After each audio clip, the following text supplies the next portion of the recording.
नमस्कार।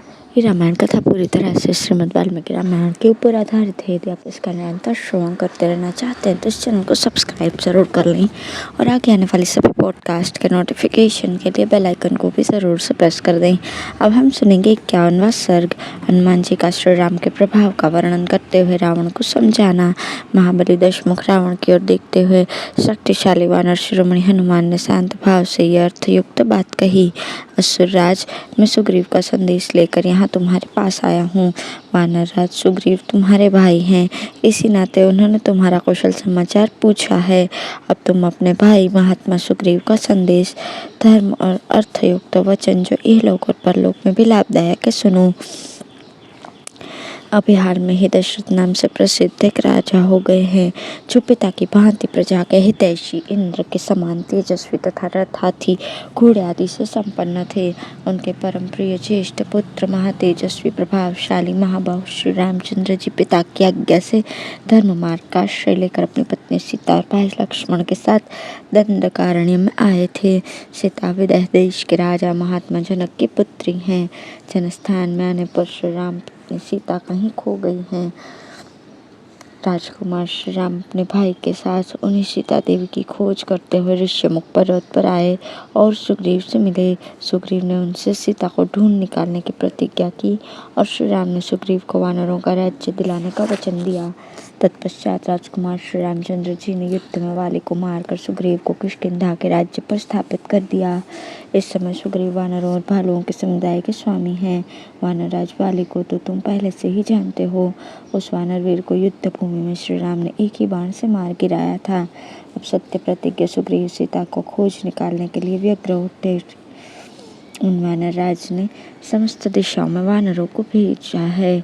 इस समय सैकड़ों हजारों लाखों वानर संपूर्ण दिशाओं तथा आकाश और पाताल में भी सीता की खोज कर रहे हैं। उन वानर वीरों में से कोई गरुड़ के समान वेगवान है तो कोई वायु के समान, उनकी गति कहीं नहीं रुकती। वे कपिवर, शीघ्रगामी और महान बली है। मेरा नाम हनुमान है। मैं वायु देवता का औरस पुत्र हूँ। सीता का पता लगाने और तुमसे मिलने के लिए 100 योजन विस्तृत समुद्र को लांघकर तीव्र गति से यहाँ आया हूँ। घूमते घूमते तुम्हारे अंतःपुर में मैंने जनक नंदिनी सीता को देखा है। महामते, तुम धर्म और अर्थ के तत्वों को जानते हो। तुमने बड़े भारी तप का संग्रह किया है, अतः दूसरे की स्त्री को अपने घर में रोक रखना तुम्हारे लिए कदापि उचित नहीं।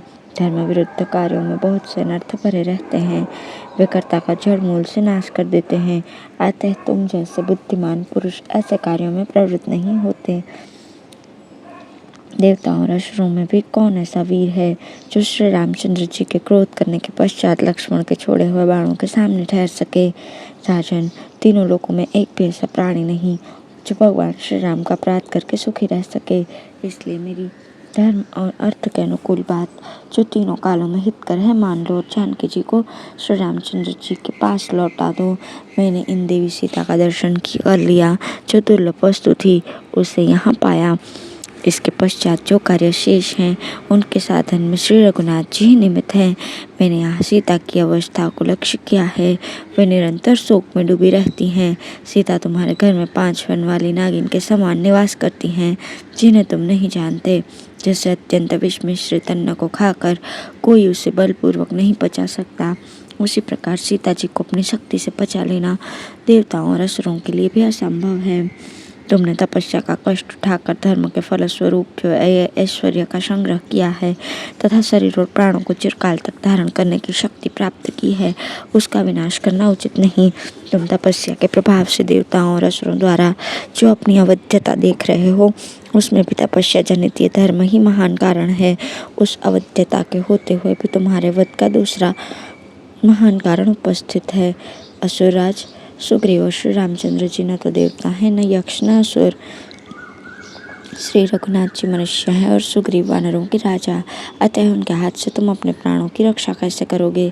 जो पुरुष प्रबल धर्म के फल से बंधा हुआ हो, उसे धर्म का फल नहीं मिलता, वो उस अधर्म फल को ही पाता है।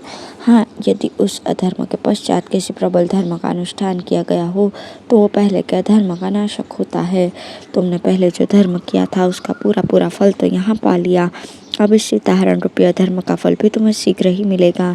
जनस्थान के असुरों का संहार, वाली का वध और श्री राम तथा सुग्रीव की मैत्री, इन तीनों कार्यों को उचित तरह समझ लो। उसके पश्चात अपने हित का विचार करो। यद्यपि मैं अकेला ही हाथी, घोड़े और रथों सहित समूची लंका का नाश कर सकता हूँ, तथापि श्री रघुनाथ जी का ऐसा विचार नहीं। उन्होंने मुझे इस कार्य के लिए आज्ञा नहीं दी। जिन लोगों ने सीता का तिरस्कार किया है, उन शत्रुओं का स्वयं ही संहार करने के लिए श्री रामचंद्र जी ने वानरों और भालुओं के सामने प्रतिज्ञा की है। भगवान श्री राम का अपराध करके साक्षात इंद्र भी सुख नहीं पा सकते, फिर तुम्हारे जैसे साधारण लोगों की तो बात ही क्या है, जिनको तुम सीता के नाम से जानते हो और जो इस समय तुम्हारे अंतःपुर में उपस्थित हैं। उन्हें संपूर्ण लंका का विनाश करने वाली कालरात्रि समझो। सीता का शरीर धारण करके तुम्हारे पास काल की फांसी आ पहुंची है, उसमें स्वयं गला फंसाना उचित नहीं। अतः अपने कल्याण की चिंता करो। देखो, अट्टालिकाओं और गलियों सहित लंकापुरी सीता जी के तेज और श्री राम की क्रोधाग्नि से जलकर भस्म होने जा रही है। इन मित्रों, मंत्रियों, कुटुंबीजनों, भाइयों, पुत्रों, हितकारियों, स्त्रियों, सुखभोग के साधनों तथा समुची लंका को मौत के मुख में न झोंको। राजाधिराज, मैं भगवान श्री राम का दास हूँ, दूत हूँ और विशेषतः वानर हूँ। मेरी सच्ची बात सुनो। महायशस्वी श्री रामचंद्र जी चराचर प्राणियों सहित संपूर्ण लोगों का संहार करके फिर उनका नए सिरे से निर्माण करने की शक्ति रखते हैं। भगवान श्री राम श्री विष्णु के तुल्य पराक्रमी हैं। देवता, असुर, मनुष्य, यक्ष, राक्षस, सर्प, विद्याधर, नाग, गंधर्व, मृग, सिद्ध, किन्नर, पक्षी एवं अन्य समस्त प्राणियों में कहीं किसी समय कोई भी ऐसा नहीं जो श्री रघुनाथ जी के साथ लोहा ले सके। संपूर्ण लोगों के अधीश्वर राजा श्री राम का ऐसा महान अपराध करके तुम्हारा जीवित रहना कठिन है। श्री रामचंद्र जी तीनों लोगों के स्वामी हैं। देवता, दैत्य, गंधर्व, विद्याधर, नाग तथा यक्ष ये सब मिलकर भी युद्ध में उनके सामने नहीं टिक सकते। चार मुखों वाले स्वयंभू ब्रह्मा, तीन नेत्रों वाले त्रिपुरनाशक रुद्र अथवा देवताओं के स्वामी महान ऐश्वर्यशाली इंद्र भी समरांगण में श्री रघुनाथ जी के सामने नहीं ठहर सकते। वीर भाव से निर्भरता पूर्वक भाषण करने वाले महाकवि हनुमान जी की बातें बड़ी सुंदर एवं युक्ति युक्त थीं, तथापि वे रावण को अप्रिय लगीं। उन्हें सुनकर अनुपम शक्तिशाली दशानन रावण ने क्रोध से आंखें तरेर कर सेवकों को उनके वध के लिए आज्ञा दी।